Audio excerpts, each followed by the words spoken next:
किस बात के लिए यहां बैठे हैं ये बता दो बस। हक और तुम्हारा हक और अधिकार एक छोटी सी टिकट है।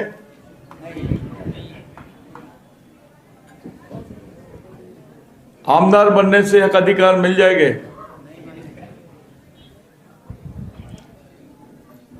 ये हक अधिकार की बात जब हम करते हैं तो पूरे खुले दिल से करना चाहिए। ये सही है कि यहां पर हमारी जनसंख्या है, एक बहुसंख्यक समाज आदिवासी है। सालों से यहां पर हमको प्रतिनिधित्व नहीं मिला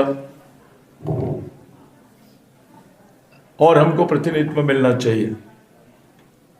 ये जायज बात है, ये सही बात है, लेकिन उससे सच क्या है, उससे बड़ी बात क्या हो सकती है, उस पर भी बात होनी चाहिए।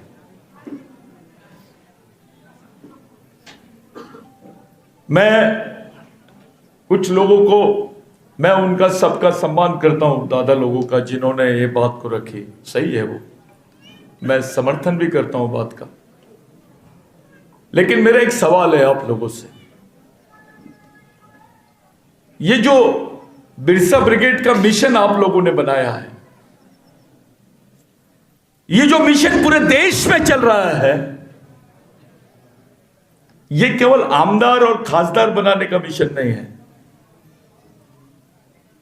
मिशन का ऐसा मानना है कि एक आमदार बनाओगे आप, एक खासदार बनाओगे तो 5 साल काम देगा, लेकिन एक कार्यकर्ता और कैडर बनाओगे तो पूरी जिंदगी भर मूवमेंट के लिए काम देगा। तालियां मत बजाना। ये सोच है मिशन की। ये मिशन का संबंध पवार साहब से नजदीक है, ये बात भी सही है दादा। पवार साहब का अनुभव, उनकी राजनीतिक एक्सपीरियंस का मिशन को, और उनसे हमारी जब बातचीत हुई तो हमने बोला कि भाई साहब, हमारे समाज में प्रतिनिधित्व नहीं है, आप हमारे साथ आ सकते हो क्या?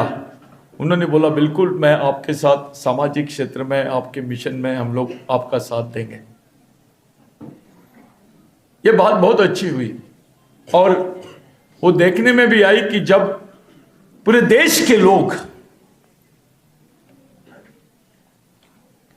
चुपचाप थे तो पवार साहब ने एक बात बोला इंटरनेशनल कॉन्फ्रेंस के पहले, जिसकी चर्चा संयुक्त राष्ट्र संघ में भी हुई। पवार साहब को मध्य प्रदेश में हमने इंदौर में इनवाइट किया था। तब पवार साहब ने बोला कि आदिवासी ही देश के सच्चे मूल मालिक है, इनको मूल निवासी होने का दर्जा मिलना चाहिए। फिर ताली बजाए आप। ये बात संयुक्त राष्ट्र में गई और लोग बोलने लग गए कि एक देश का नेता, एक बड़ी पार्टी का नेता, एक बहुत एक्सपीरियंस वाले नेता ने यह मान लिया है कि आदिवासी देश के मूल मालिक है, और उन्होंने इस बात को पूरे देश के सामने रखा। जब पवार साहब ने बोला तो राहुल गांधी भी जब मेरी मुलाकात हुई राहुल गांधी जी से, तो उन्होंने बोला यार सतीश, तुम पवार साहब को क्या किए? मैंने बोला क्या किए भाई, वो तो आपकी जैसी भाषा करता है। तो मैंने बोला वो गलत भाषा है क्या? वो सही है क्या गलत है, इस पर बात होनी चाहिए। मैं जो बोल रहा हूं ऑन द रिकॉर्ड बोल रहा हूं, ऑफ द रिकॉर्ड नहीं बोल रहा हूं। राहुल गांधी ने भी देखना चाहिए कि मैं क्या बोल रहा हूं, क्योंकि मेरी उनसे इसी लेवल पे चर्चा हुई। मैंने बोला इस देश का संविधान जिसमें लिखा है उसकी पूर्ति की गई है कि भाई जो इस देश के अनुसूचित जमाती के लोग हैं वही इस देश के आदिवासी और मूल मालिक है।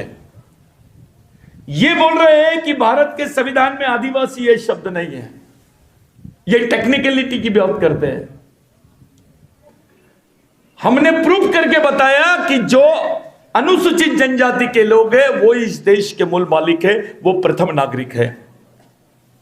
उसके बाद नंदाबाई भील, जिसको नंगा घुमाया गया था,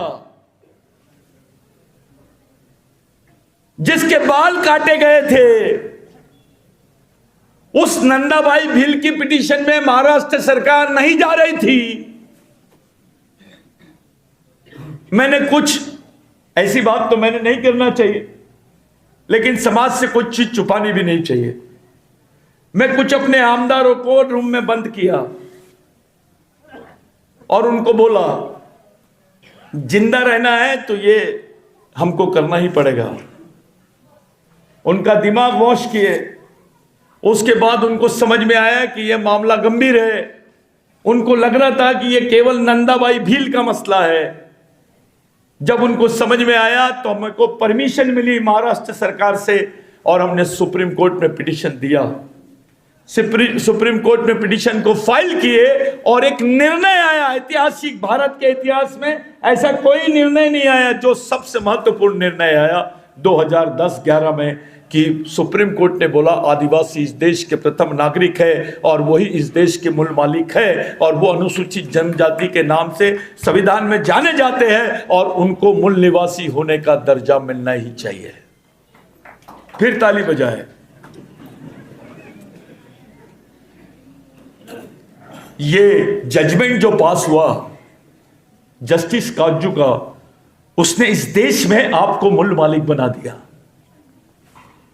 एक आदिवासी महिला जब नंगी घूमी जाती है, उसको नंगा किया जाता है, उसके बाद उसके साथ अत्याचार होता है, उसकी लड़ाई जब लड़ने जाते हैं, तब इस देश में 55 साल के बाद एक निर्णय आता है सुप्रीम कोर्ट का कि नहीं, आदिवासी देश के मूल मालिक है। भगवान राम यहां पैदा हुए जिसके कोई एविडेंस नहीं थे। भगवान राम को पार्टी बनाया गया, उनके भी एविडेंस नहीं थे। सुप्रीम कोर्ट ने बोला, इलाहाबाद हाई कोर्ट ने बोला कि ये जो भूमि है यहीं पे राम पैदा हुए, तो देश के लोगों ने मान लिए, वहां पे राम मंदिर बन गया, वहां राम मंदिर बन गया। लेकिन सुप्रीम कोर्ट ने बोला देश का मूल मालिक आदिवासी है। अपने देश का प्रधानमंत्री चुपचाप रहता है यूएन में और ये खबर भेजते हैं कि भारत में आदिवासी नहीं रहते हैं। कोई नेता सामने नहीं आता है बोलने के लिए कि हम मालिक है, हमारे बारे में ऐसा क्यों बोला जा रहा है। साथियों, जो ज्यादा लंगड़ा हो जाता है उसको बैसाखी की जरूरत है। इस देश में सबसे बुरे हाल आदिवासियों के हैं, सबसे तकलीफ में आदिवासी जी रहा है। उसको जिंदा रखने के लिए सहारे की जरूरत है। इसलिए हम मिशन की तरफ से, मेरी सोच ऐसी है कि भारत का जो राष्ट्रीय संविधान में प्रावधान है, जो आरक्षण है, स्वरक्षण है, उसके साथ साथ आदिवासियों को अंतर्राष्ट्रीय संविधान में भी आरक्षण, स्वरक्षण और प्रोटेक्शन मिलना चाहिए। ये यूएन में संयुक्त राष्ट्र संघ का जो संविधान है उसमें जो प्रावधान है मूल निवासियों के लिए, वो प्रावधान आपको मिलना चाहिए। ये लड़ाई का बेसिक, इस लड़ाई का मूल आधार यह है। कोई इलेक्शन में मैंने देखा नहीं कि अपने आदिवासियों ने लिखे होंगे हमको देश का मूल मालिक डिक्लेयर करो। साला कोई भी आता है जिसको कुछ नहीं समझता है, जो संविधान नहीं पढ़ा, वो आदमी बोलता है हिंदू राष्ट्र बनना चाहिए। अबे आदिवासी हिंदुओं के खिलाफ में नहीं है। शिवाजी महाराज की जन्मस्थली पे बोल रहा हूं मैं। शिवाजी महाराज का मुख्य उद्देश्य या उसकी जो संस्कृति थी वो हिंदू राष्ट्र की नहीं थी, सिंधु राष्ट्र की थी।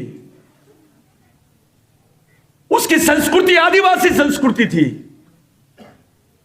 संभाजी महाराज ने संस्कृत भाषा को हटा के प्राकृत बोली भाषा को राज्य भाषा का दर्जा दिलाया, जो आदिवासी मावड़ी भाषा है,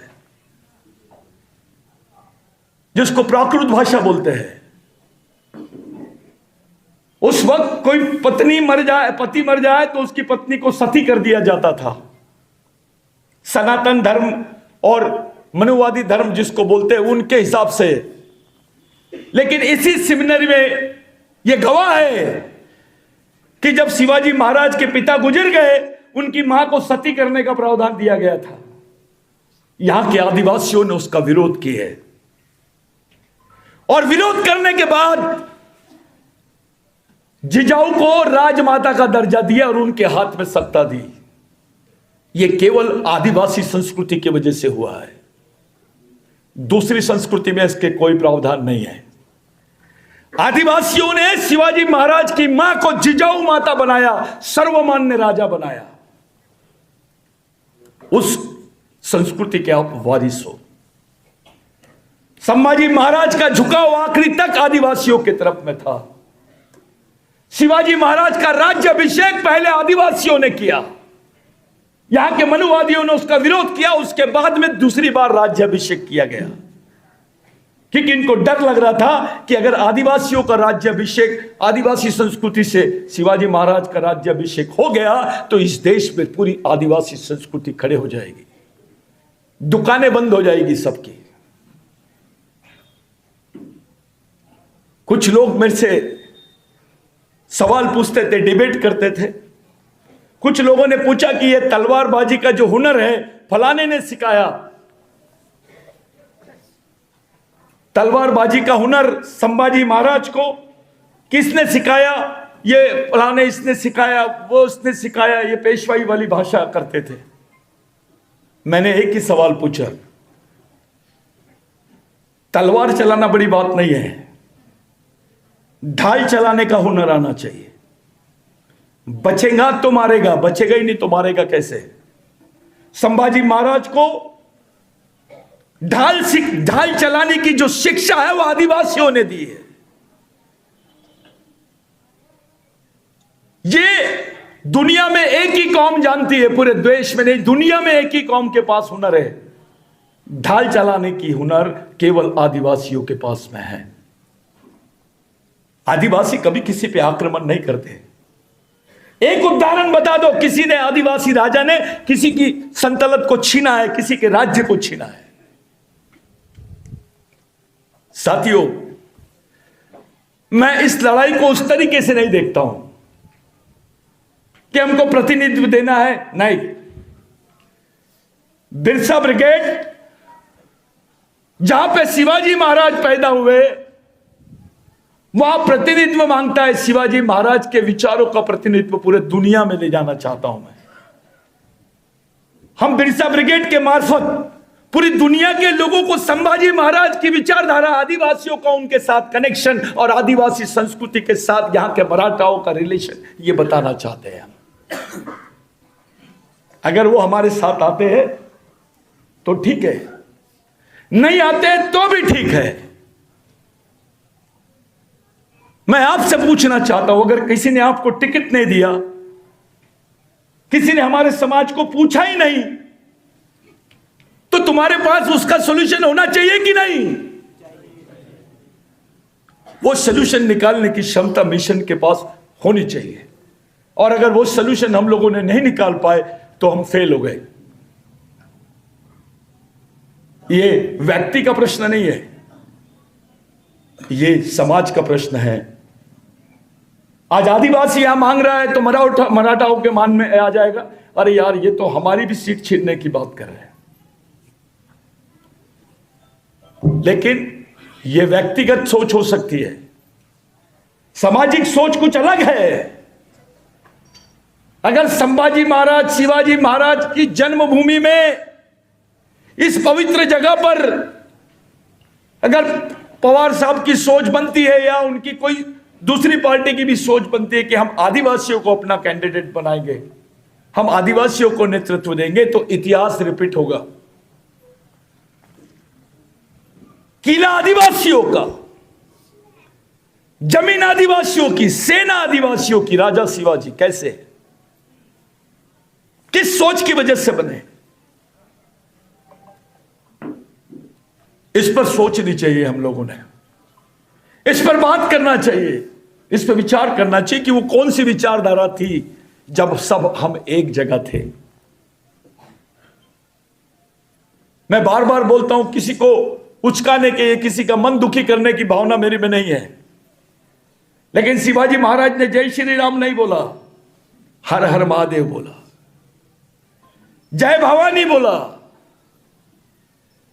मराठी में उसका अर्थ क्या निकालते आप मेरे को नहीं मालूम, लेकिन आदिवासी भाषा में भवानी को अपनी दादी की मां, दादी की नानी, यानी दादी की मां की मां, उसको भवानी बोलते हैं।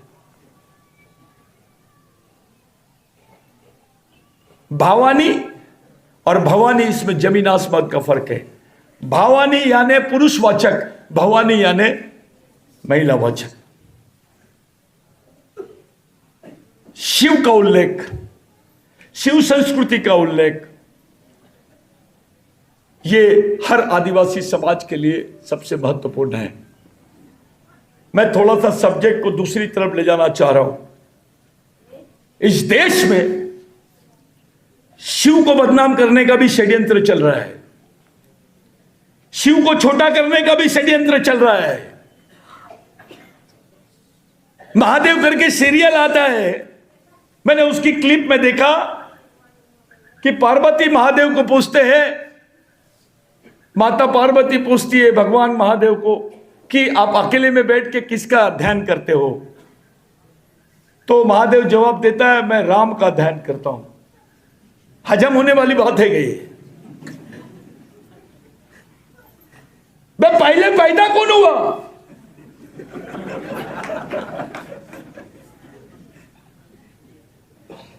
इसका मतलब इसके पीछे एक षड्यंत्र छुपा है भगवान शिव को कम करने का।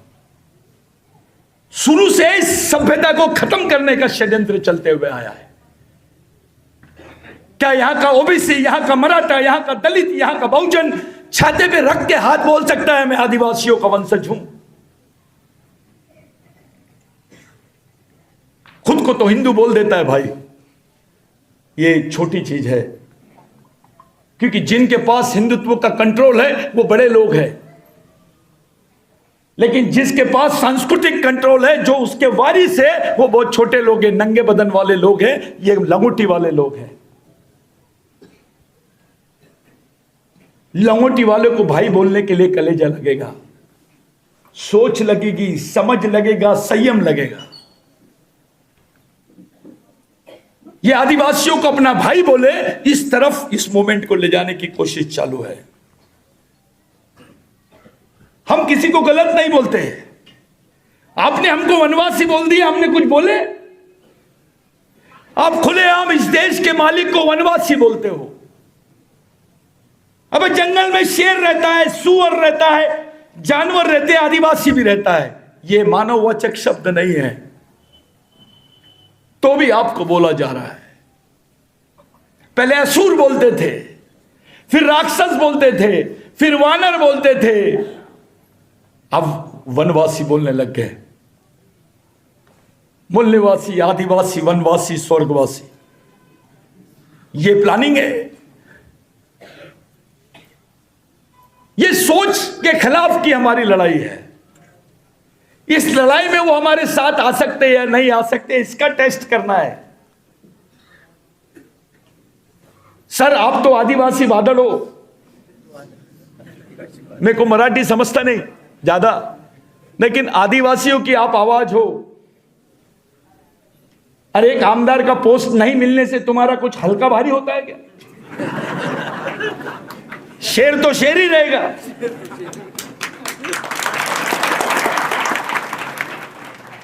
मैं मेरी जिंदगी के 29 साल दे दिया, मैं स्टूडेंट लाइफ से आया हूं। कुछ भाई सीपीएम की बात कर रहे थे, आपने अच्छा बोले, सीपीएम के बारे में आपने बोले। मैं सीपीएम, सीपीआई, सीपीआई-एमएल, ये सब पूरी जितनी फैक्ट्री है विचारों की, उसमें से निकला। इस देश का समाजवाद जो है, जो बुनियादी समाजवाद है, वो आदिवासी संस्कृति में है। लेकिन कम्युनिस्ट पार्टी के भी लोग खुल के नहीं बोल रहे कि आदिवासी देश का मालिक है। मेरी समस्या यह है, वो वर्गवादी विश्लेषण करते हैं। सांस्कृतिक विश्लेषण से क्यों डरते हैं? जब आप मटेरियलिस्टिक, भौतिक द्वंदात्मक भौतिकवाद की जब आप पढ़ाई करते हो, जब समाजवाद की पढ़ाई करते हो तो आदिवासियों को आदिवासियत और उसकी संस्कृति को समाजवादी संस्कृति बोलने से कतराते क्यों हो? खुली बात करो, खुली, डर के मत बात करो। समाज को मांगने की कोई जरूरत नहीं है। हमारी ताकत यह है, तुम्हारा क्या कहना है तुम देखते बैठो। हमारी लाइन ये है, हम मांग नहीं है, हम सोच एक जगह आ रहे हैं, किसी को दिखाने के लिए नहीं। यह ताकत का उपयोग समाज की उन्नति के लिए, समाज के प्रोटेक्शन के लिए, समाज की आने वाली जनरेशन को जिंदा रखने के लिए होना चाहिए। अधिकार परिषद की मैं इसलिए बात कर रहा हूं भाइयों कि हमारे बच्चे, यही महाराष्ट्र गवर्नमेंट ने वन कायदा बनाई थी, यही महाराष्ट्र गवर्नमेंट ने तुम्हारा पेशा कायदा बनाई है, और ये गांव में डिंडोरा पिटते हैं। पेशा कायद्याच्या ते झाला पाहिजे, क्या बोलते हैं उसको, अंमलबजावणी झाली पाहिजे। अब इन्होंने अंमलबजावणी की जगह दूसरा शब्द ला लिया, पेशा कायद्याचा नायनाट। आदिवासींचा विकास झालाच पाहिजे की जगह आदिवासींचा विनाश झालाच पाहिजे, ये धोरण बना लिए। एक महीने तक वो बच्चे बेचारे बैठे हैं, सुप्रीम कोर्ट का जो जजमेंट है उसका इंटरप्रिटेशन नहीं कर पा रही गवर्नमेंट ऑफ महाराष्ट्र। अबे आदिवासी नेता और आदिवासियों के वोट लेने वाले नेता खामोश क्यों है, बोलते क्यों नहीं है? आदिवासी नेता वो खामोश है, आदिवासियों के वोट लेकर बने हुए नेता वो भी खामोश है। मामला क्या है, क्यों हजम नहीं हो रहा है? ये आदिवासी अधिकार परिषद लेने का मुख्य उद्देश्य यह है कि आपको यह समझा देने का यह है कि आपको मारने की तैयारी शुरू हो गई है। सुप्रीम कोर्ट ने बोला बोगस आदिवासियों की जगह असली आदिवासियों को दो, इनके बैकलॉग्स क्लियर करो, इनकी लाइन ऑफ एक्शन रिजर्वेशन का जो बैकलॉग है उसको पूरा भरो। लेकिन गवर्नमेंट ने उल्टा कर दिया, जो बोगस आदिवासी थे उनके लिए जीआर बनाया, उनको प्रोटेक्शन दे दिया, मानवीय आधार पे किया। अबे उसके साथ मानवीय आधार और आदिवासियों के साथ अमानवीय आधार, उसके साथ मानवीय व्यवहार, हमारे साथ अमानवीय व्यवहार। चल ठीक है, उनको प्रोटेक्शन दो, हमारे रिजर्वेशन का क्या? हमारे रिजर्वेशन का क्या? पिछले 5 साल में 11,200 लोग भर्ती हुए आदिवासियों।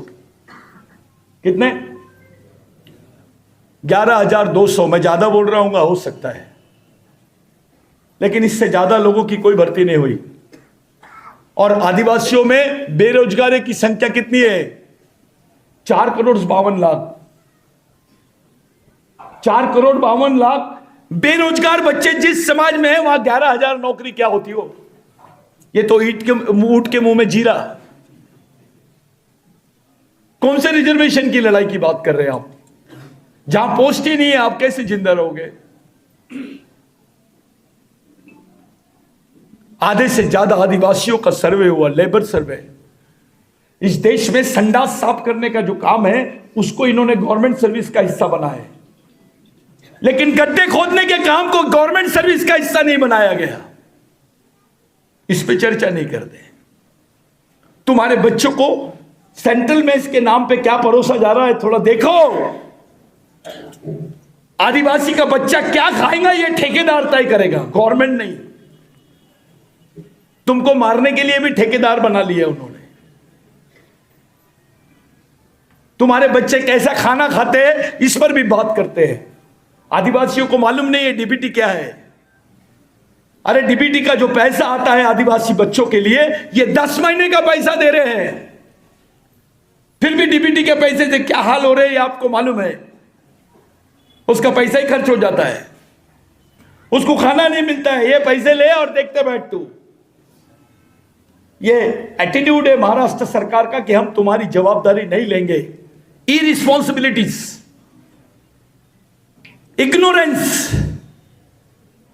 आपके लिए जो स्टेट की ओपिनियन है वो इग्नोरेंस वाला ओपिनियन है, आपको वो ध्यान नहीं देना चाहते, पैसे ले और निकल, कर ले पढ़ाई। आपकी शिक्षा की गारंटी, आपके शिक्षा का नियोजन, आपके शिक्षा का प्रयोजन ये गवर्नमेंट नहीं करना चाहती है। इसको बोलते हैं to refuse the responsibilities of tribes. Supreme court में भी यह स्टैंड आया है। 10 महीने की डीबीटी दे रहे हैं। इनका कहना है 10 महीने पढ़ाई कर, 2 महीने की पैसे नहीं दूंगा तेरे को। 2 महीने की डीबीटी नहीं मिलती है, इसलिए डीबीटी चला रहे हैं। और वो 2 महीने की डीबीटी कई करोड़ों रुपया हो गया है। किसके जेब में जा रहा है? क्या डीबीटी का पैसा कहीं लाडली बहना में तो नहीं जा रहा है? हंसने की बात नहीं है। 12 महीने दूसरे बच्चों को पढ़ाई करने की बात की जा रही है और 10 महीने आपके बच्चों को पढ़ाने की बात कर रहे हैं। 2 महीने का राशन आपके बच्चे को नहीं देंगे और नहीं दे रहे हैं। अपने नेता चुपचाप क्यों है? क्योंकि इनके बैंक में पैसा जा रहा है। डीबीटी का पैसा 2 दिन भी रख दिए तो बहुत बड़ा इंटरेस्ट आता है। कई कोऑपरेटिव बैंक जिंदा है डीबीटी के भरोसे। ये बड़े बड़े आईसीसी और ये प्राइवेट बैंक्स भी जिंदा है डीबीटी के भरोसे। ये घोटाला है। इस पर डिबेट करें ना। जिसको डीबीटी पर लागू करना है, मैं खुलेआम उनसे ये करता हूं, इस पर डिबेट तो करें। तुम्हारे बच्चों के पढ़ने की भी बोली लग रही है। पूरा आदिवासी डिपार्टमेंट ठेकेदारी भी चल रहा है। इन्होंने ठेकेदारी पे इतने कर्मचारी भर दिए कि अब ये बोलने लगा दिए कि ठेकेदारी में जो कर्मचारी भरे हैं उनको नियमित किया जाए। अबे तो रिजर्वेशन का पालन कैसे होगा? पैसा का पालन कैसे होगा? ठेकेदारी पे तो ओपन के भर दिए आपने। आदिवासी तो भरे ही नहीं। 4% आदिवासी भरे, तो नौकरियां किसको मिलेगी? आदिवासी को कि गैर आदिवासी को? डिपार्टमेंट तुम्हारा मौज ठेकेदार करता है, मिनिस्टर करता है, ऑफिसर करते हैं। कोई योजना आती है तो सबसे ज्यादा खुश ठेकेदार और ऑफिसर लोग होते हैं। बेचारा आदिवासी चुपचाप रहता है। ये झोपड़ी पे पन्ने डालने की स्कीम, उसको सेड़े पालने की स्कीम, बकरी पालने की स्कीम, बाजा बजाने की स्कीम। अबे तुम्हारे बारे में, आदिवासियों के बारे में सोच क्या है? तुम्हारे डेवलपमेंट के बारे में क्या प्रोग्राम है गवर्नमेंट के पास? इस पर बात क्यों नहीं करते? क्यों चुपचाप है अपना आदिवासी मिनिस्टर? बैल जैसा, सांड जैसे बैठे रहते।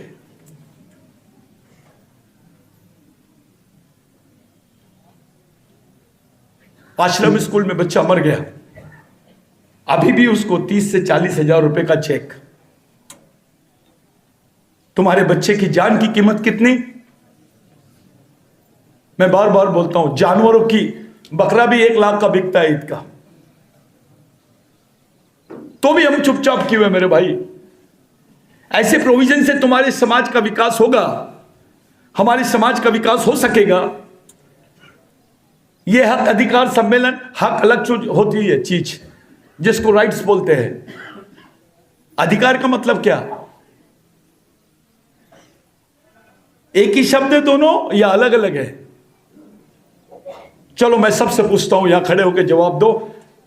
आदिवासी की जमीन पर भी गेहूं उगता है, चावल उगता है, सब उगता है। गैर आदिवासी की जमीन पर भी गेहूं उगता है, चावल उगता है, सब उगता है। आदिवासी की जमीन 10 लाख रुपए एकड़ और गैर आदिवासी की 1 करोड़ रुपए एकड़ क्यों? थोड़ा खड़े होकर जवाब दो।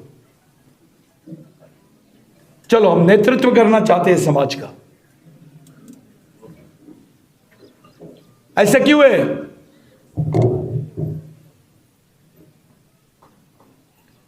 आदिवासी बच्चा मरता है तो 40 हजार, गैर आदिवासी बच्चा मरता है तो 4 लाख। ऐसा डिस्क्रिमिनेशन क्यों? ऐसा भेदभाव क्यों?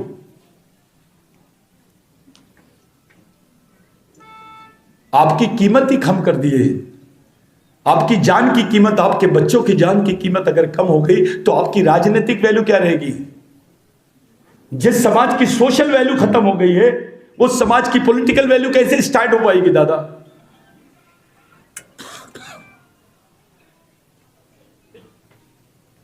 मैं हमारे लोगों को पूछता हूं, हर समय बात करता हूं, हर जगह बोलता हूं, पूरे देश भर में बताता हूं, तुमको जमीन देने वाले भगवान का नाम बताओ. ज्या देवानी तुम्हाला जमीन दिली त्या देवांचं नाव सांगा. कोणता देव आहे तो?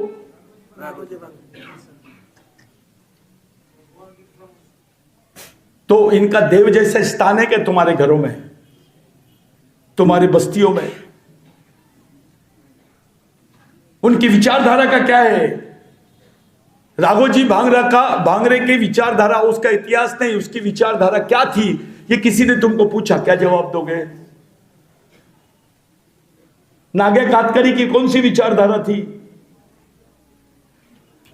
मैंने कल बोला 60,000 कितने लोग मरे, कल बोला मैंने भाषण में. सिर्फ 13 साल में, 13 यानी 30 साल के अंदर अंतरकाल में 60,000 लोग मरे थे उस वक्त इस जमीन के आंदोलन के लिए.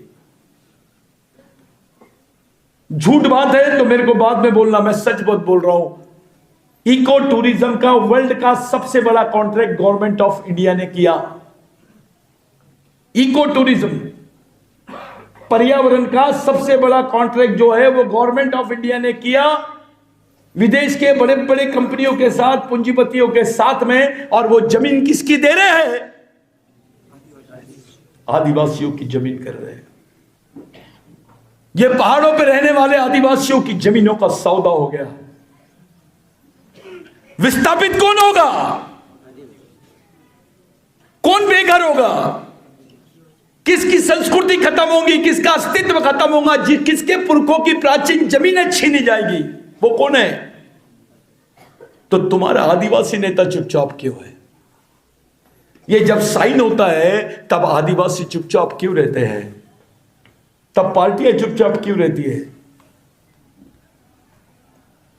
जो गढ़चिरौली के हाल है, बस्तर के हाल हो रहे हैं, जो माइनिंग में उड़ीसा के हाल हो रहे, झारखंड के हाल हो रहे, वही हाल अब इधर के होने वाले हैं. सह्याद्री पे बहुत तीखी नजर है लोगों की, आदिवासी पे भी नजर है और उसकी जमीनों पर भी नजर है. जहां जहां आदिवासी क्षेत्र है, जहां जहां इनके प्रकल्प बन रहे हैं, वहां वहां इन्होंने आर्मी लगा दिए है. पुलिस नहीं, क्या लगाए? आर्मी. और उसको कानूनन रूप दिया गया कि आदिवासी क्षेत्रों में हम आर्मी के स्टेशंस बनाएंगे. और वही कानून था जिसको 2023 में भारत सरकार ने बनाई, वन संरक्षण संवर्धन नियम अधिनियम 1980 के नियम को जो इन्होंने अमेंड किया, वो कानून बनाए और उसमें प्रावधान किए कि आदिवासी क्षेत्रों में हम अब क्या बनाएंगे? सेना के ट्रेनिंग सेंटर्स बनाएंगे. आदिवासी जमीनों पर अब अलग टाइप की प्लानिंग होगी, वो कॉर्पोरेट्स को दिए जाएंगी. और जो एक्ट बनाया गया उसमें आदिवासी शब्द ही नहीं है. साथियों, अगर वो कानून 6 महीने के लिए भी भारत में लागू हो जाएगा तो आदिवासियों का इतिहास सहित आदिवासी समाप्त हो जाएंगे. उनका पूरा इतिहास ही खत्म हो जाएगा. उनकी जमीनें हमेशा हमेशा के लिए चले जाएगी. वो काले कानून के खिलाफ में हमने पिटीशन डाले बिरसा ब्रिगेड की तरफ से. मेरे को बहुत लोग डराए, अरे सतीश पेंदा हम तेरे को मार डालेंगे, तेरे को खत्म कर देंगे, तू कौन सी खेत की मूली है. देख, वो आप पार्टी का नेता केजरीवाल, उसका क्या हुआ, हेमंत सोरेन का क्या हुआ, फलाने का क्या हुआ, तू कौन सी खेत की मूली है, तेरे को तो मार डालेंगे. इतना डरा है मेरे को. मैंने बोला यार, मरे हुए आदमी को क्या मारने का डर बता रहे हो? हम तो उसी दिन मर गए थे जिस दिन हमने बिरसा मुंडा की, टंटा भिल की, राघोजी भांगरे की मूवमेंट को खड़ा किया. पिटीशन डाले और वो पिटीशन के सहारे उसको स्टे किए, उस काले कानून को स्टे लाए. अभी उसकी फाइनल हियरिंग होने वाली है. एक मामूली सा बोगस आदिवासी का केस डालते हैं तो लाखों रुपए का चंदा कर लेते हैं, क्योंकि अधिकारियों को, कर्मचारियों को बड़ा इंटरेस्ट रहता है की नाही आपले प्रमोशन झाले पाहिजे, आपले परमिशन झालं पाहिजे, काहीतरी आपल्याला भेटला पाहिजे म्हणून तो खूप लाखों पैसे तो त्याच्यासाठी देतो, गोळा करून घेतात हे लोक. इतने पैसे वैसे नहीं लगते, ये धंधा बना लिए. लेकिन तुम्हारे आज तक के भारत में आदिवासियों पर सबसे बड़ी पिटीशन है ये. इसमें से कितने लोगों ने 1000 रुपए का चंदा दिया उसके लिए, उस पिटीशन को लड़ने के लिए, जो अब तक के भारत में आदिवासी अधिकारों से संबंधित, उसके 5वीं अनुसूची के अधिकारों से संबंधित, उसके स्वायत्तता के अधिकारों से संबंधित, 13(3) से अधिकारों से संबंधित, स्पेशल राइट्स और आइडेंटिटी से संबंधित सबसे बड़ी पिटीशन है जिसको अपन ने स्टे करके रखे हैं, जो मोदी सरकार के खिलाफ में अब तक की सबसे बड़ी लड़ाई है. साथियों, हमारे समाज के कर्मचारी को नहीं लगता है कि वो जंगल में रहने वाला आदिवासी जीवित रहे. आपका जो जंगल का वो हुआ, वो 2023 के विशेष कानून के ही तहत हुआ है. उसका प्रिडिक्शन आप देखना, यहां के गृह मंत्रालय से, यहां के वन मंत्रालय के जो सेक्रेटरीज है उन्होंने क्या रिपोर्ट दी है उसके बारे में. साथियों, ये हक और अधिकार परिषद का मुख्य उद्देश्य है कि हमारे समाज के लोगों को यह मालूम हो कि उनके साथ क्या हो रहा है. कितने लोगों को मालूम है कि यह सुप्रीम कोर्ट में पिटीशन चल रही है?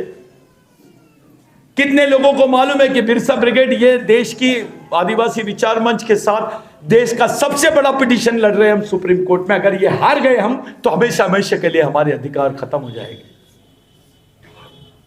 जो कॉन्स्टिट्यूशनल राइट्स हमको मिले हैं वो पूरे खत्म हो जाएंगे पहचान के साथ. ये सबसे बड़ा षड्यंत्र है आरएसएस का और बीजेपी का. कितने लोगों को मालूम है? कौन डिबेट करता है उस पे? कितने लोगों ने पिटीशन पढ़ी है? कितने लोगों ने उस एक्ट को देखा है? उस तरफ आपका ध्यान आकर्षित करने के लिए कि आपके बाल बच्चे अब सुरक्षित रहने वाले नहीं है. ये गवर्नमेंट आपकी रिस्पॉन्सिबिलिटीज लेने वाली नहीं है. अब हम ये बोल रहे हैं कि भैया बीजेपी आरएसएस की सरकार तुम्हारी रिस्पॉन्सिबिलिटी नहीं ले रही है, कल आने वाली सरकार तुम्हारी रिस्पॉन्सिबिलिटीज लेंगी, इसकी क्या गारंटी है?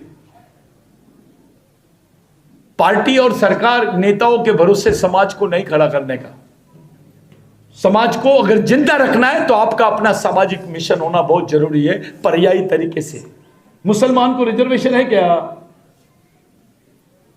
कैसे जीवित है वो इसमें? बिगर रिजर्वेशन के मुस्लिम यहां पर जिंदा है. इनके किसी भी षड्यंत्र के खिलाफ में लड़ने के लिए सरकार पर डिपेंड ना होते हुए हमारी सामाजिक व्यवस्था को इतना मजबूत बनाना है कि हमारा समाज जिंदा रहे. क्योंकि गवर्नमेंट आपके हाथ में है क्या? सरकार आपकी सुनती है? इस देश की न्याय व्यवस्था में आपके लोग हैं?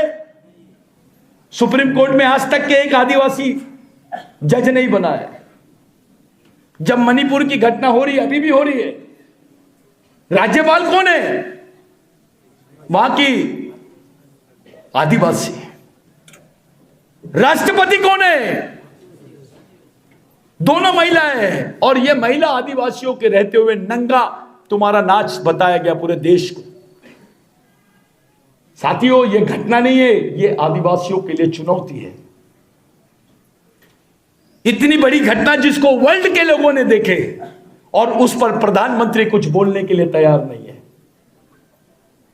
अभी तक के संसद में एक भी बयान प्रधानमंत्री ने नहीं बोला है मणिपुर की घटना के बारे में.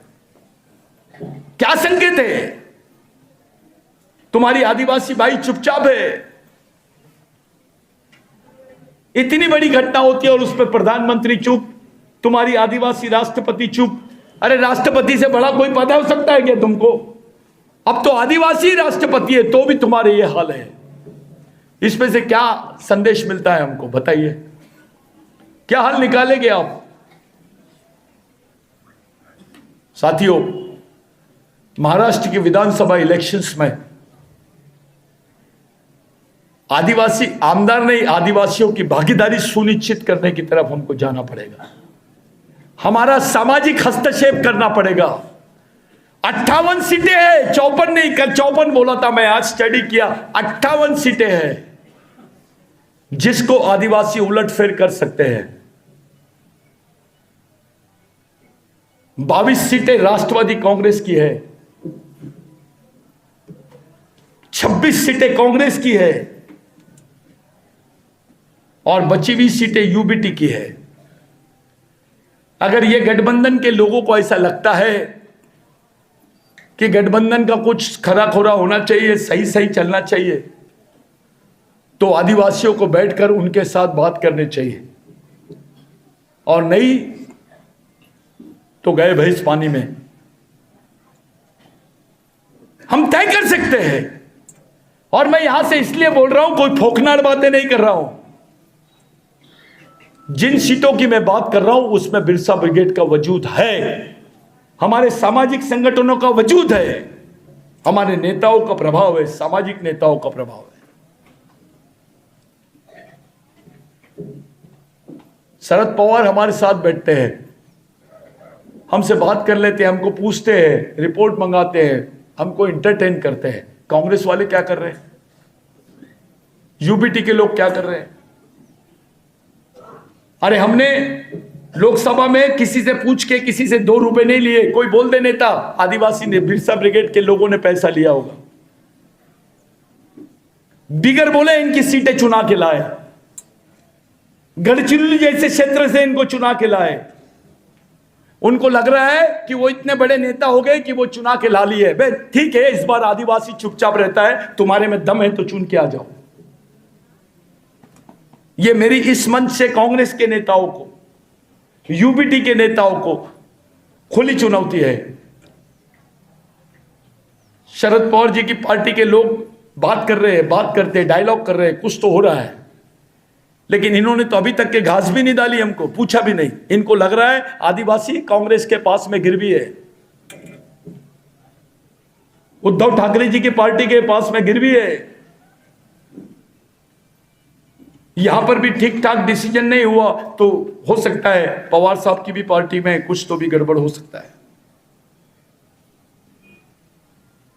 मैं आप लोगों से कहना चाहता हूं, छोटा मत सोचो। अरे आप शिवाजी महाराज की धरती पर है, पूरे देश के आदिवासियों की नजर यहां के आदिवासियों पर है कि आप क्या निर्णय लेंगे, आप मूवमेंट को किस तरफ लेके जाएंगे। यह बात सही है कि बिरसा ब्रिगेड का काम सिमलेरी में, जुन्नर में बहुत अच्छा है।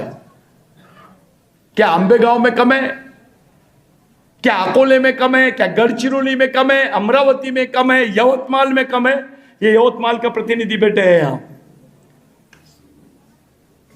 सिर्फ बिरसा ब्रिगेड ने चुपचाप भी रहा चंद्रपुर में, वर्धा में, तो इनकी सीटें हार जाएंगे, ये गवर्नमेंट नहीं बनेंगे इनकी।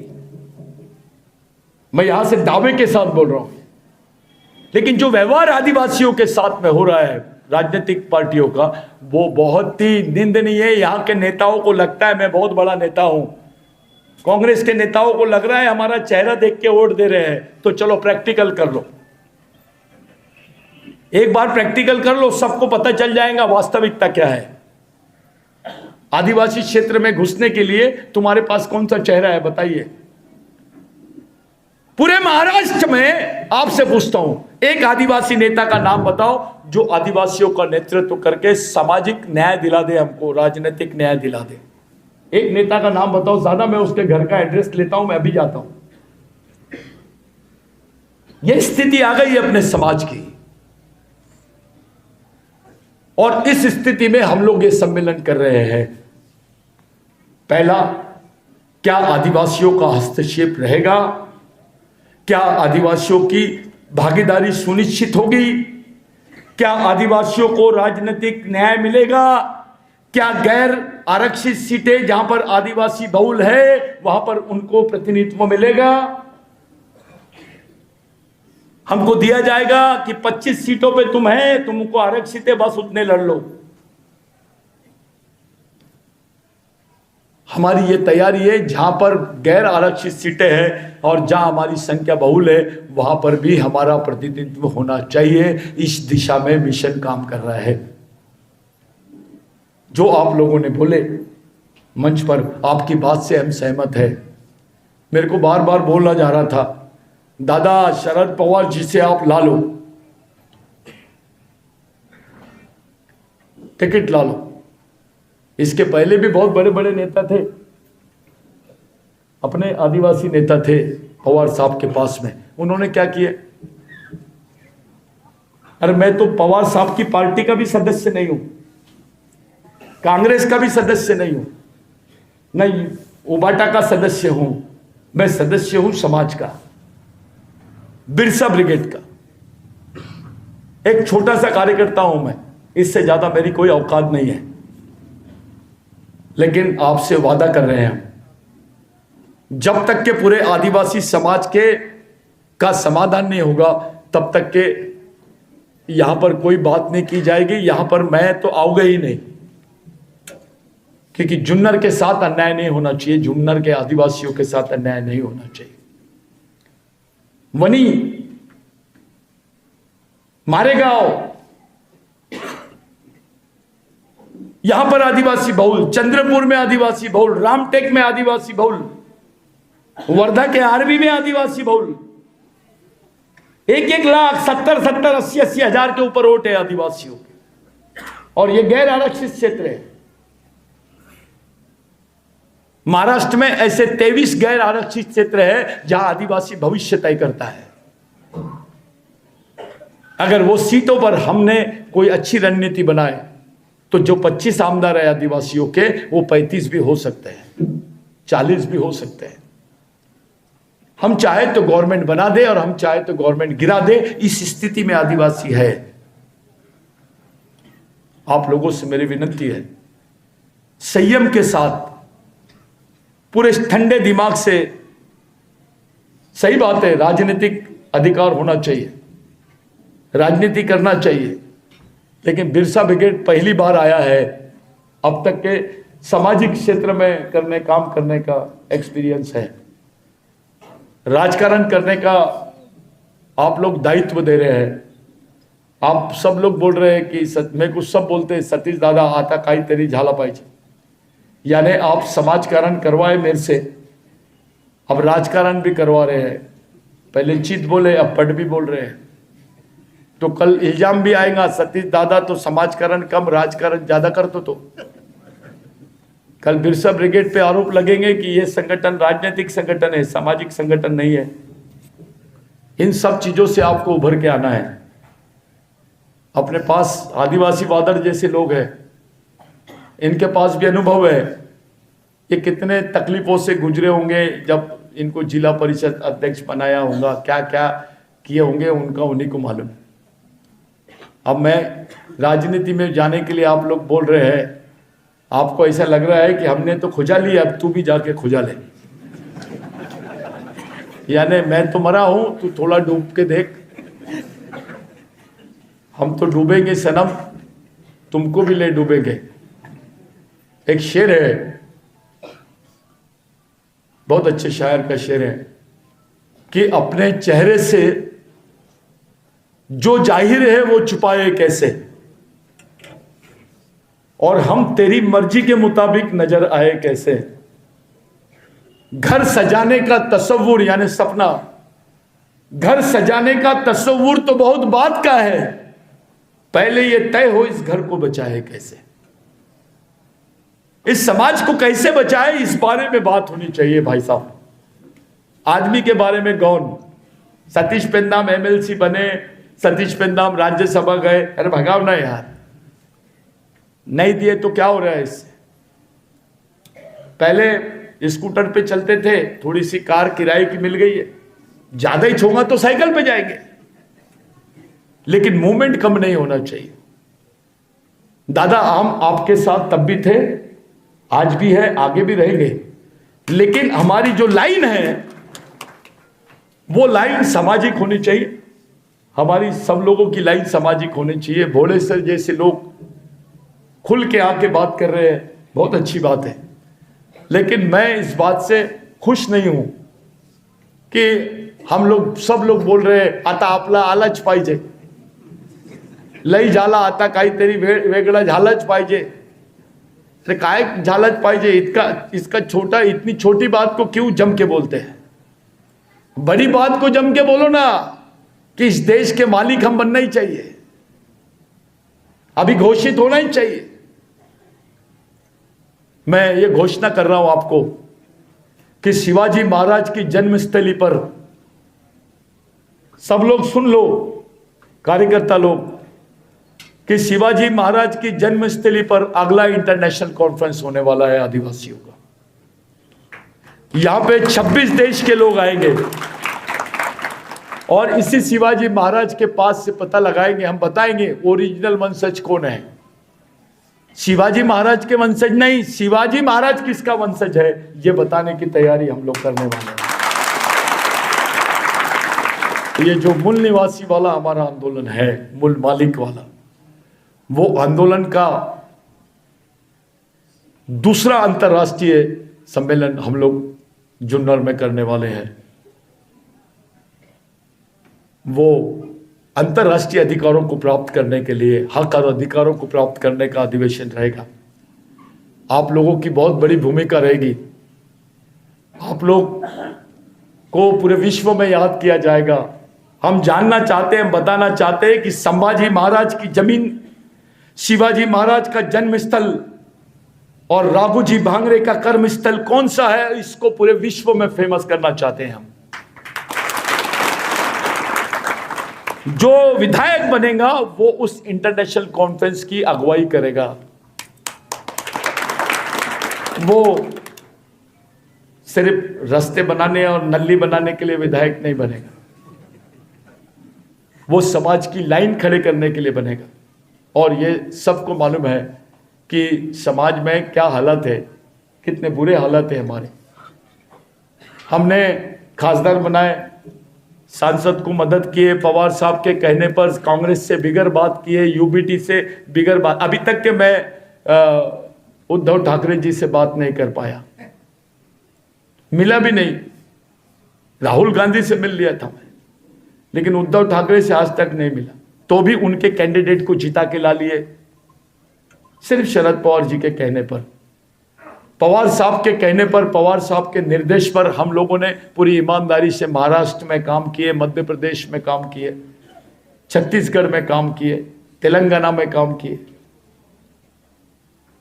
पवार साहब के कहने पर अगर हम काम कर सकते हैं तो पवार साहब के कहने पे कांड भी कर सकते हैं। तो समझ लो, अच्छा करने की भी आदमी में क्षमता होती है और बुरा करने की भी होती है। जिसमें अच्छा करने की क्षमता होती है उसी में बुरा करने की होती है। जिसमें बुरा करने की होती है जरूरी नहीं है कि अच्छा करने की हो, लेकिन यह सच है कि जिसमें अच्छा करने की क्षमता है वो बुरा भी कर सकता है। तो पवार साहब भी भली भांति परिचित है कि यह मोमेंट की ताकत क्या है। नहीं तो इतना खतरनाक आदमी, देश का सबसे डेंजर पॉलिटिकल नेता, मैं एक्सपीरियंस वाला नेता नहीं बोलता हूं, एक अलग लैंग्वेज में बात करता हूं, सबसे खतरनाक अनुभव है वो भारत का, सबसे डेंजरस। और वो उसके हमारे साथ में संबंध, हमारे साथ में उसका उनका प्यार, हमारे ऊपर उनका विश्वास, हमारा उन पर विश्वास, हमारे साथ उनका संवाद, ये चल रहा है। और आपसे वादा करता हूं कि जुन्नर पे आर पार की बात होगी। वहाँ पार्टी और संगठन का मामला नहीं रहेगा, वहाँ सामाजिक मामला रहेगा। मैं पवार साहब से चर्चा करूंगा जुन्नर पर, राजनीतिक लाइन से नहीं, सामाजिक लाइन से। सामाजिक चर्चा खुलेआम होना चाहिए, सामाजिक घेवान देवान की बात होनी चाहिए। ये चर्चा हम लोग करेंगे, बिरसा ब्रिगेड का ये वादा है। जितने कार्यकर्ताओं ने इस परिषद को आयोजित किया, आपको एक बात बता देना चाहता हूं, आपका खच्चीकरण शुरू हो गया है। मैं कैसे हो रहा है, ये करना है, इसकी बातें करने का भी टाइम नहीं है, लेकिन तीन बात मुख्य बात बता देता हूं। ये लोगों ने तय कर लिया आदिवासियों को खत्म करने का, आदिवासी बजट का डाइवर्शन, आदिवासी बच्चों का एजुकेशन के साथ खिलवाड़, उनके जीवन के साथ खिलवाड़, आदिवासी अधिकारों को खत्म करने का प्लानिंग, पैसा के अधिकारों को खत्म करने का प्लानिंग, तुम्हारे भूमि अधिकारों को खत्म करने का प्लानिंग, जो ट्राइबल रिस्टोरेशन लॉ है जिसको बोलते हैं भूमि वापस करने का जो नियम है उसको खत्म करने का प्लानिंग। क्या हुआ है इगतपुरी में? 2 लाख हेक्टेयर आदिवासियों की जमीन थी और अभी केवल 22,000 हेक्टेयर जमीन बची है। वही हाल यहां पर भी है। जुन्नर में यहां पर 2.5 लाख हेक्टेयर जमीन थी आदिवासियों के पास में, अभी 1.25 लाख हेक्टेयर बची है, जिसमें से आधी जमीन फॉरेस्ट के पास है। साथियों, जमीन है तो हम हैं। मैंने सुप्रीम कोर्ट के पिटीशन में लिखा है कि आप वनों के बगैर यानी जंगल के बगैर आदिवासियों की परिभाषा और आदिवासियों के बगैर जंगल की परिभाषा नहीं कर सकते। ये सुप्रीम कोर्ट में अपना सबसे बड़ा पिटीशन है और उस पिटीशन में 5वीं अनुसूची के अधिकार, ग्राम सभा के अधिकार, तुम्हारे पैसा के अधिकार, तुम्हारे 13(3) का जिसको ये लोग बोलते हैं ग्राम सभा के, वैसा नहीं, उसको स्पेशल राइट्स बोलते हैं, उसको बोलते हैं अनअमेंडेबल राइट्स, यानी जिस। लेकिन मेरे को समाधान है कि हमने राघोजी भांगरे की विचारधारा को जिंदा किया, टंटाभिल की विचारधारा को जिंदा किया, बिरसा मुंडा की विचारधारा को जिंदा किया, बाबूराव शर्माके की विचारधारा को जिंदा किया। हमारे जितने शहीद हैं इनकी विचारधारा को समाज में जिंदा रखे। और आज हमको महसूस हो रहा है कि शहीदों के विचारों से समाज जिंदा रह सकता है, नेताओं के विचारों से नहीं। जब आपके जैसे लोग, ऐसे लोग बिगर बुलाए यानी बिगर कोई स्वार्थ रखे समाज के लिए आते हैं, ऐसे लड़के जो कैप पहनते हैं, इस कैप को 3 ही टाइप के लोग पहनते हैं इस देश में। एक फोर्स में रहने वाले लोग, सेना के लोग, दूसरे नक्सलवादी पहनते हैं और तीसरा बिरसा ब्रिगेड के लोग पहनते हैं। तो अपने यहाँ के कुछ 1.5 शाइने नेता बोलते हैं हाँ तो नक्सलवादी सारका बांटो। एक षड्यंत्र चल रहा है तुमको नक्सलवादी बोलने का। अबे नक्सलवादी आदिवासी हो सकता है लेकिन आदिवासी नक्सलवादी नहीं हो सकता है। ये पूरे समाज को नक्सलवादी बनाने का षड्यंत्र रच रहे हैं, क्योंकि आपको नक्सलवादी बोलने के बाद मारने की परमिशन मिल जाती है। 16-16 साल की लड़कियां, 22 साल की लड़की के हाथ में गन है, बंदूक है। इस देश में कौन से समाज की लड़की के हाथ में बंदूक है? कोई जाके पूछता नहीं कि जिस उम्र में तूने लाइब्रेरी में जाना चाहिए, जिस उम्र में तेरे हाथ में किताब होनी चाहिए, उस उम्र में तेरे हाथ में बंदूक कैसे आई? तुम्हारा कोई वाली नहीं है। तुम्हारे नेता के क्या बोलूं, अब तुम्हारे नेता इतने बेईमान है कि बात भी नहीं करते ऐसे सब्जेक्ट पर, विचारों पे बात नहीं करते, ऐसी परिस्थितियों पे बात नहीं करते। वो आदिवासी क्षेत्रों में बंदूक की गोली मिलती है लेकिन पैरासिटामोल की गोली नहीं मिल रही है, ये सच्चाई है। वहां पे बच्चे बंदूकों की गोली से मर रहे हैं और मेडिसिन नहीं मिल रहा तो भी मर रहे हैं। साला जहां पे कुपोषण है वहां ब्लड कैंप लेते, जहां खाने को नहीं है वहां खून का ब्लड रक्तदान शिविर लेते हैं। बाद में पता चला कि ये रक्तदान शिविर के पीछे का षड्यंत्र क्या है, तो आदिवासी 800 रुपए में अपना खून बेच रहा है। वो बेचारे खून बेचते हैं और अपने राशन की दुकान में जाते हैं। कोई किडनी बेच रहा है, कोई अपने बच्चों को बेच रहा है। ये हालात अपने समाज के हैं और हमारे गांडू नेता चुपचाप है। ऐसी हालत कौन से समाज की है? बच्चे बेच रहे हैं हमारे आदिवासी लोग, क्या हालत में जी रहे हैं। कोई लावारिस है, तुम्हारा कोई बोलने वाला नहीं है। मैं यहां खड़े रखता हूं, आपका कोई गॉडफादर है, टिकट मांग रहे हो आप, है पीछे आपके कोई नेता जो आपको प्रोटेक्ट कर सके? कौन है आपके लिए? कौन देगा आपको टिकट? आपको कोई टिकट विकेट नहीं मिलेगी, क्योंकि आपका तो गॉडफादर ही नहीं है, लावारिस है। ये आदिवासी समाज जो है, आदिवासी समाज ये राजनीतिक रूप से भी लावारिस है और सामाजिक रूप से भी लावारिस। कोई जवाबदारी लेने वाला नहीं है हमारी। इसलिए हम लोगों ने इस मिशन को खड़ा किया। भाई ये नया नया है, नया मुल्ला थोड़ा अजान जम के देता है। हमारी हालत थोड़ी नाजुक है, अपने मिशन की नाजुक है। आप लोग बहुत सारी अपेक्षाएं मिशन से मत करो। बस इतना वादा करता हूं कि बिकेंगे भी नहीं और बिकने भी नहीं देंगे अपने समाज को। मैं इतने जम के, इतने हिम्मत से आप लोगों के बीच में बोलता हूं। बाकी नेताओं को बहुत तकलीफ होती है, गांडू बोलता है, अपने ऑफिसर लोगों को बैल बोलता है। सतीश पेन्नाम बैलांचा सम्मेलन पोलाए का, कर्मचारियों का, अधिकारियों का सम्मेलन था, मेरे मुंह से गलती से निकल गया। पोले में जाना है क्या? क्या हालत है? अबे जिसको गॉड बोलते हो तुम, जो समाज का चालक, पालक और मालक है, G O D god, G for guardian, O for owner, D for driver, वो आदमी जो समाज का पालक, चालक और मालक होना चाहिए, वो महाराजों के पीछे घूम रहा है, पार्टी के पीछे घूम रहा है, संगठन के पीछे घूम रहा है। वो जीओडी गॉड की जगह उल्टा हो गया, डीओजी डॉग हो गया। ऐसी परिस्थिति में समाज, ऐसे चक्कर में फंसा हुआ समाज है ये। आप लोग, आपका कोई वाले नहीं है, कोई आ रहा नहीं है सामाजिक मिशन को चलाने के लिए। मैं आपको बता देता हूं, कुछ लोग बोलते 70 साल से कोई विकास नहीं हुआ। विकास उसी समाज का होता है भैया, लोकतंत्र में, जिस समाज के पास सामाजिक मिशन हो। आपके पास मिशन ही नहीं था, कोई सोशल सिस्टम ही नहीं है, कैसे आपका विकास होगा दादा? आपकी तो लूट ही होगी, आपका शोषण ही होगा। मुसलमानों के पास कुछ नहीं है तो भी वो सिस्टम है करके उस समाज का कचरे बेचने वाला भी आदमी जिंदा है। आपके पास क्या सोशल सिस्टम है? कौन सी सामाजिक व्यवस्था है जो अपने समाज को जिंदा रख सके? आप तो गवर्नमेंट के भरोसे जिंदा रहना चाहते हो, नेताओं के भरोसे और पार्टी के भरोसे समाज को जिंदा रखना चाहते हो। यह गलत बात है। समाज को जिंदा रखने के लिए आपको सामाजिक मिशन की ही जरूरत पड़ेगी। आपको नेताओं और पार्टी के भरोसे आप इतने बड़े समाज को जिंदा नहीं रख सकते। नहीं, चाय पे बैठते हुए भी नहीं दिख रहे,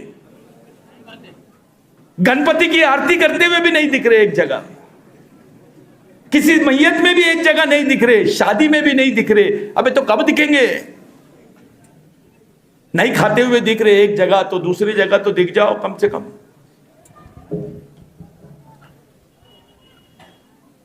अपनी प्लानिंग कैसे करते? एक छोटा सा उदाहरण जिस पे हंसी भी आती है और गुस्सा भी आता है। मेलघाट का एक बेल्ट है जहां पर सबसे ज्यादा कुपोषण था। मैं गया, सर्वे करने के लिए गया, मेरे को बड़ा स्वागत हुआ। सतीश पेंदामाला, कुछ नए लड़के अट्रॅक्ट होते हैं, भाऊ मी व्हिडिओ मध्ये तुम्हाला फेसबुकला फॉलो करतो, हे बघा। बोला ठीक है चलो आगे।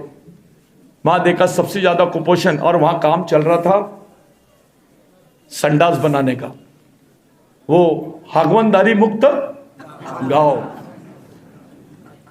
अबे उसको खाने को नहीं है, उसकी खाने की व्यवस्था कर पहले, हगने की क्या कर रहा है बे? ये साला प्लानिंग ही बहुत अलग हो जाता है। सरकार आपको 2 लाख रुपए देती है लैट्रिन बनाने के लिए, लेकिन किसी बच्चे को 2 लाख रुपए का लोन नहीं देती है। मामला क्या है? हगने का बंदोबस्त कर लेंगे हम, खाने का बता। 2 लाख रुपए संडास के लिए दे रहे हैं लोग, क्योंकि उसमें ठेकेदार, नेता और बाकी लोगों की मिलीजुली सरकार है। लेकिन तुम्हारे बच्चे को 2 लाख रुपए का काम नहीं मिल रहा है, 2 लाख रुपए का लोन का प्रोविजन नहीं है। ऐसी योजना है, ऐसी परिस्थिति में आप लोग क्या करेंगे? कैसे समाज को बचाएंगे? अब गड्ढे खोदने के लिए जा रहे हैं अपने लोग, बेचारे कोई काम नहीं मिल रहा, खेती में पानी नहीं आता, सिर्फ महीने में एक बार खेती करते हैं, जो मिल गया मिल गया, बाकी डोंगर एरिया में कहां से पानी आएगा, कहां से पाइप मिलेगा उसको? तो वो जाते, बाकी दिन तो मेहनत करते हैं, वो गड्ढे खोदते हैं। अब गड्ढे खोदने की भी मशीन मिल गई है, वो गड्ढे खोदने का भी काम आपको नहीं मिलेगा, जिंदा कैसे रहोगे। महाराष्ट्र में आदिवासी क्षेत्रों में एक आदिवासी आदमी की जो रोज की इनकम है वो 12 रुपए पर डे है। उसकी पर कैपिटा इनकम जिसको बोलते हैं पर डे 12 रुपए है।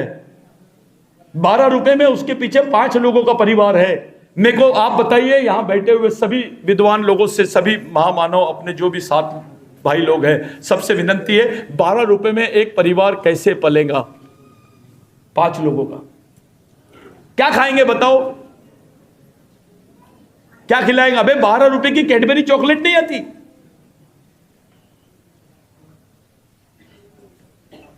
तुम जिंदा कैसे रहेंगे? बार बार उस तरफ ध्यान लेके जा रहा हूं मैं। तुम्हारा प्रश्न वो आरक्षण का नाही आहे, जगण्याचा प्रश्न आहे आपला. आपण कसं जगू शकतो, आपलं अस्तित्व कसं टिकवणार, आपण आपलं जीवन कसं टिकवणार, त्याला सुरक्षित कसं ठेवणार, आपली येणारी पिढीला आपण कसं सुरक्षित ठेवणार, याकडे तुम्ही दुर्लक्ष करत आहात. आणि हा दुर्लक्ष करणे आपल्या समाजासाठी, आपल्या येणाऱ्या पिढीसाठी खूप धोखादायक है. हमारा ध्यान अपने हक और अधिकारों की तरफ ले जाने के लिए इस परिषद का आयोजन किया गया. मेरे भाइयों, जो षड्यंत्र अपने खिलाफ में चल रहा है उसके तरफ आपका ध्यान जाना चाहिए. मिशन के माध्यम से जितना संभव हो समाज को न्याय दिलाने की हम लोग जवाबदारी लेंगे, करेंगे. कहीं ना कहीं कुछ गलती होगी, कुछ होता है, गलत हो गया होगा, कोई डिसीजन गलत होता है तो समझाया करो, बोला करो, बताया करो. लेकिन पूरा ये बिरसा ब्रिगेड के ऊपर डिपेंड रहना और उनसे बहुत ज्यादा अपेक्षा करना ये गलत बात है. ये तो भूखे से भिखारी से भीख की मांग करने वाली बात हो. खुद बिरसा ब्रिगेड वो संगठन सामाजिक संगठन है और उससे राजनीतिक तरीके की बहुत सारी अपेक्षा करना, मैं क्योंकि आपकी अपेक्षा भंग हो सकती है. कल हो सकता है कल यहाँ न्याय नहीं मिले तो बताएंगे खूप आला होता सतीश पेंदा, खूप मोठे मोठे भाषण ठोकत होतं इथं, काय केलं का रे, क्या किया उसने. ऐसी बात नहीं आनी चाहिए. पूरा ईमानदारी से सामाजिक प्रयास होगा कि जुन्नर में आदिवासियों का अस्तित्व रहे. हम आप तमाम लोगों से, बैठे हुए महिलाओं से, सब लोगों से विनंती करता हूं, कम से कम आपकी मेहनत का 1 रुपये रोज मिशन को जाना चाहिए. आप लोग ट्रेनिंग लो, ट्रेन हो जाओ, आपका जनरल नॉलेज बढ़ाओ, स्वयं रोजगार की तरफ अपने आप को ये करो, घर में बैठ के मत रहो. महिलाओं ने घर में रहना है, आरती करना, उपवास करना है. काय बिरसा मुंडा, राघोजी भांगरे की ये विचारधारा नहीं है. मालूम है राघोजी भांगरे की मां के साथ क्या हुआ? कौन बताएगा राघोजी भांगरे की मां के साथ क्या किया गया था? बताओ, वो बताओ. आप उसके वंशज है, आपको मालूम होना चाहिए, वो आपका भगवान है. उसकी मां के दोनों हाथ को काटा गया. ऐसी सजा किसको मिली है? किसके परिवार में ऐसी सजा मिली है? राघोजी भांगरे की जो पत्नी थी, उनके मृत्यु के बाद भी उसने मूवमेंट चलाई. उसके साथ क्या हुआ? उसके बेटों के साथ क्या हुआ? टंटाबिल के साथ क्या हुआ? बाबूराव शेड़वाके के साथ क्या हुआ? बिरसा मुंडा के साथ क्या हुआ? नागे कातकरी के साथ क्या हुआ? थोड़ा हमको मालूम होना चाहिए. बाप भी क्रांतिकारी, मां भी क्रांतिकारी, काका भी क्रांतिकारी, खुद भी क्रांतिकारी, उसका बेटा भी क्रांतिकारी. रामाजी भांगरे भी क्रांतिकारी, उसका बेटा बाप राघोजी भांगरे भी क्रांतिकारी. एक परिवार में इतने लोगों ने कितनी कुर्बानी दी है? ऐसा परिवार देश में बताओ है क्या? देश में ऐसा परिवार? तो भी अभी तक के राघोजी भांगरे के स्मारक को राष्ट्रीय स्मारक का दर्जा नहीं मिला है. उसके साथ मजाक कर रहे हैं. अभी तक के उसकी फंडिंग नहीं हुई है. कोई नेता उसको विधानसभा में नहीं बोल रहा है. बे तेरा भगवान है ना बे, तुझा देव आहे ना तो, त्याच्यामुळे तुझा अस्तित्व आहे ना. बाळगायची माती, वो क्या बोलते आप, बाळगायची माती, उसके लिए क्या किया? 100 करोड़ रुपए का प्रोविजन किया गया था, 5 साल गुजर गए, अभी तक के वो पत्थर भी नहीं रखे बराबर, जमीनें भी नहीं ली गई। मजाक कर रहे हैं क्या आदिवासियों के साथ में? इतना बड़ा अपमान हम सहन नहीं करेंगे राघोजी भांगरे का। 5 साल हो गए इस घटना को, मैंने लेके गए, हम शरद पवार जी को लेके गए थे हेलीकॉप्टर से, वहां पर उसका भूमि पूजन किए थे। और विश्व का सबसे बड़ा ट्रेनिंग सेंटर बनाने का प्लानिंग था वो मिशन का। अगर वो जैसे प्रोजेक्ट को भी इन्होंने खत्म कर दिया, यानी इनकी नीयत, आपकी सोच, यानी आपका साथ देने की हो सकती है क्या? यानी हमारे बारे में कोई अच्छा सोच रहा है क्या? तो फिर कौन सोचेगा? हमको सोचना पड़ेगा। एक उदाहरण दिया मैंने आपको। मेरे भाइयों, बोलने के लिए बहुत कुछ था, मैं सबको सुना, प्रवीण पारधी को सुना, बड़ा गरम दिया, बहुत प्यारी बात किया।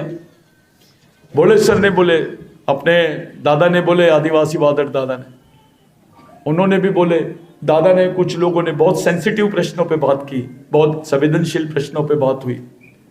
लेकिन इसका निष्कर्ष क्या है? क्या रिजल्ट है आज का?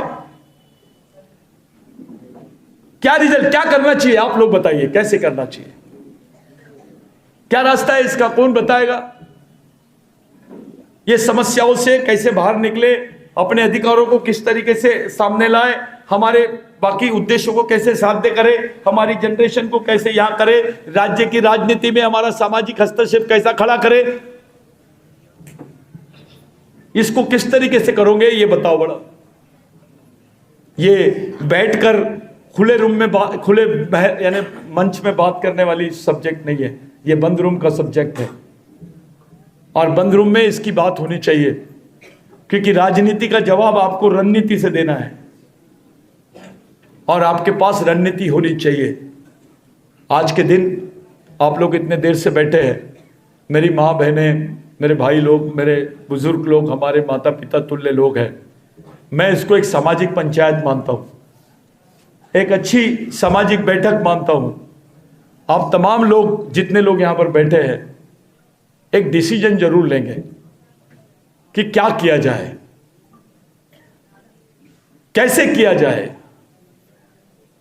क्या हो सकता है, क्या करना चाहिए, इस पर आप लोग सवाल जवाब करेंगे। लेकिन ऐसी बैठकर 10-15 मिनट 20 मिनट हम लोग देंगे।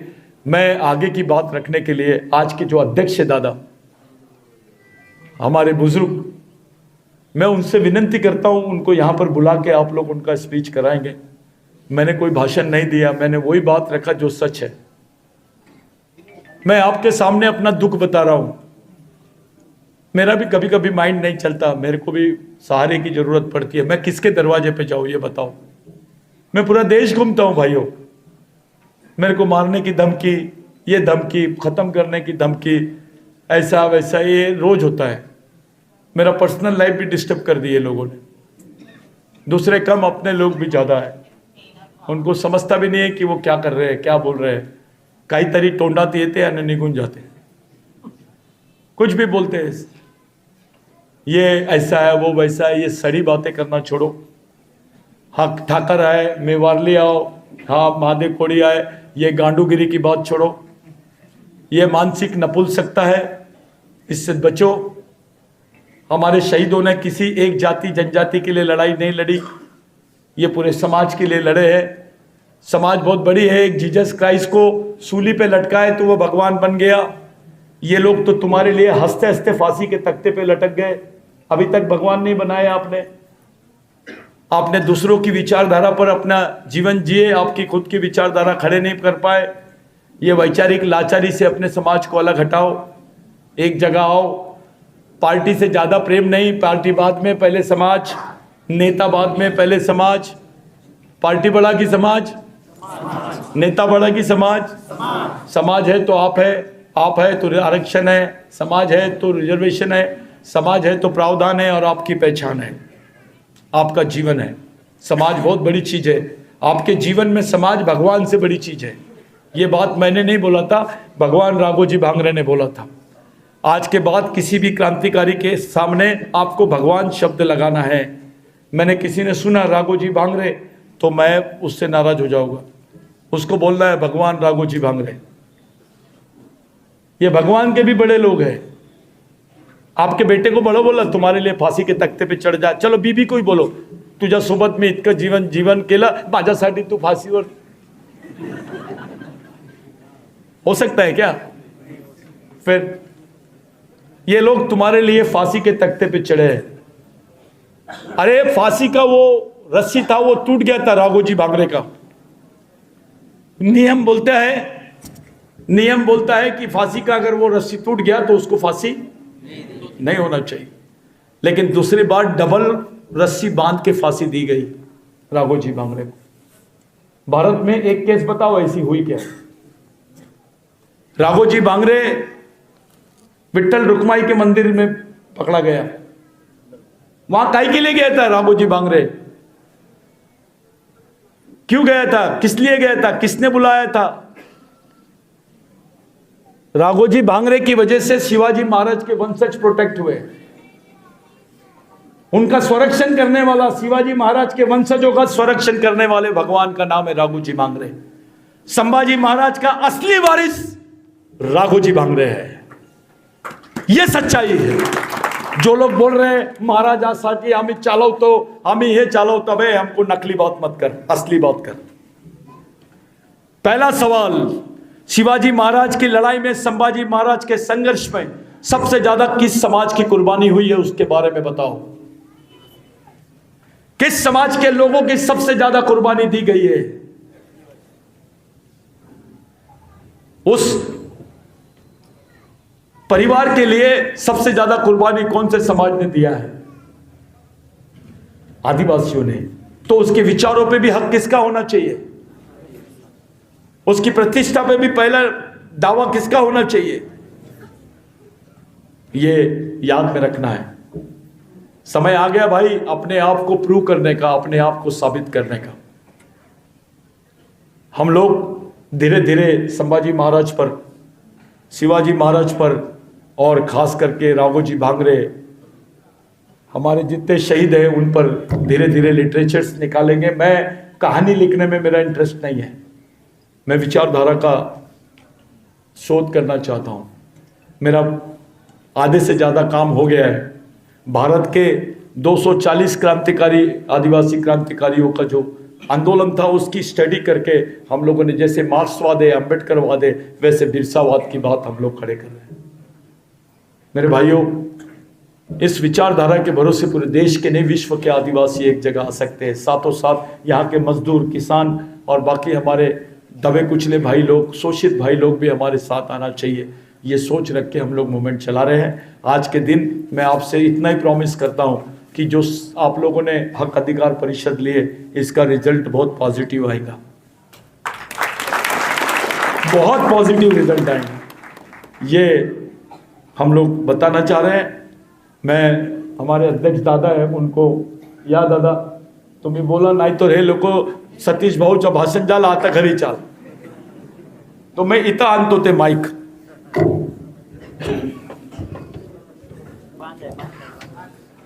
ये खोल दो और उनको माइक दो। भैया सब लोग एक जगह बैठ जाओ। हेलो, कोई जाएगा नहीं। ये 2 मिनट, 5 मिनट, 10 मिनट हमारे बाप जैसे व्यक्ति को, जिसकी उम्र में लोग बस बिस्तर पकड़ते हैं, वो तुम्हारे सामने बैठा है। जोरदार तालियां बजाओ।